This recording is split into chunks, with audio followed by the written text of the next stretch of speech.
Question number 13 depreciation. और बिस्मिल्लाहिर्रहमानिर्रहीम, यहाँ पे करना ये है कि क्वेश्चन थोड़ा सा डिफरेंट टाइप का है। State whether each of the following items should be classified as a capital और रेवेन्यू एक्सपेंडिचर और रेवेन्यू इनकम और कैपिटल इनकम। तो ये हमें चीजें इसके अंदर आइडेंटिफाई करनी है। थोड़ा सा रिकॉल कर लेते हैं कि कैपिटल और रेवेन्यू एक्सपेंडिचर्स क्या होते हैं।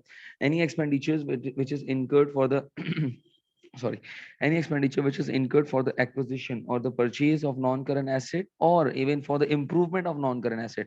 कि अगर कोई भी एक्सपेंडिचर आपने इनकर किया है नॉन करंट एसेट की इंप्रूवमेंट के लिए या इसी तरीके से नॉन करंट एसेट को परचेज करने के लिए, तो उसको हम नॉर्मली कैपिटल एक्सपेंडिचर कहते हैं। अब सवाल ये पैदा होता है कि एक्वायर करने के लिए क्या खर्चे किए होते हैं, तो उसकी कुछ एग्जांपल्स हैं। फॉर इंस्टेंस कि आपने लेबर चार्जेस पे किए हैं, इंस्टॉलेशन कॉस्ट पे की है, असेंबलिंग कॉस्ट पे की है, ट्रांसपोर्टेशन कॉस्ट पे की है। तो नॉन करंट एसेट को परचेज करने के लिए इस तरह की कोई भी अगर कॉस्ट पे की है तो ये हमारे पास जो है वो एक्विजिशन कॉस्ट कहलाती है, यानी कि कैपिटल एक्सपेंडिचर कहलाते हैं। इवन अगर आपने नॉन करंट एसेट की इंप्रूवमेंट के लिए, फॉर इंस्टेंस कि आपने उस एसेट की लाइफ बढ़ गई या उस नॉन करंट एसेट की प्रोडक्टिविटी बढ़ गई, एफिशिएंसी बढ़ गई, कैपेसिटी बढ़ गई, तो ये भी अगर कोई खर्चा आपने किया है, जिसकी एक्सपेंडिचर किया है, जिसकी वजह से नॉन करंट एसेट में कोई इंप्रूवमेंट आ जाए, so this should also be classified as a capital expenditure. अच्छा, अब रेवेन्यू एक्सपेंडिचर क्या है?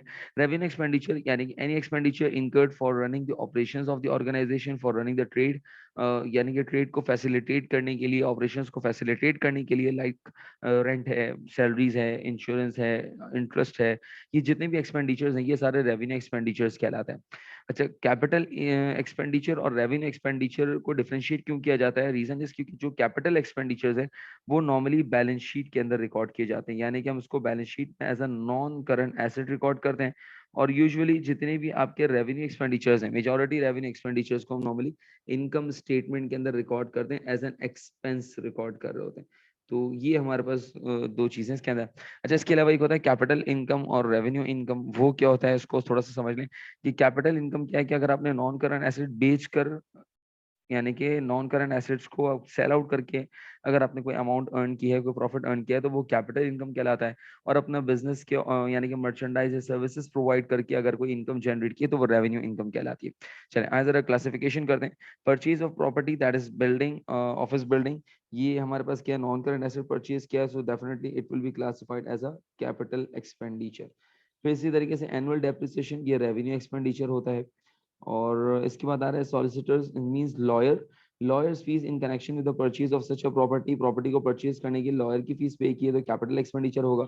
The cost of adding extra storage capacity computer use by the business, यानी कि कंप्यूटर की एक्स्ट्रा स्टोरेज यानी कि कैपेसिटी बढ़ गई, हार्ड ड्राइव आपने इंक्रीज कर दी है। Repair and maintenance is normally classified as a revenue expenditure. Cost of new plant is a capital expenditure. फिर इसी तरीके से custom duty charge on the plant when imported for into the country, यानी कि आपने कोई प्लांट परचेज किया, उसके लिए कस्टम ड्यूटीज पे की हैं, तो ये भी आपके कैपिटल एक्सपेंडिचर कंसिडर किया जाएगा।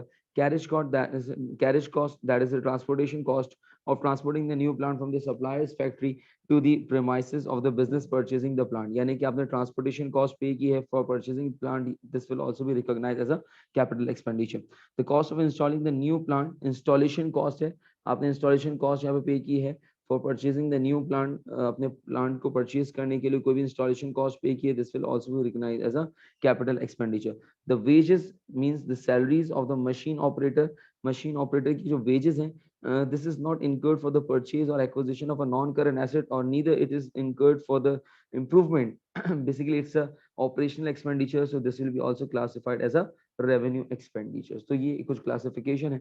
एग्जामिनर इस तरीके से भी जो है आपसे क्वेश्चन पूछ सकता है कि आपको कुछ एक्सपेंडिचर्स की लिस्ट दे दे और कहे कि आइडेंटिफाई और to classify whether the expenditure is a capital expenditure or a revenue expenditure.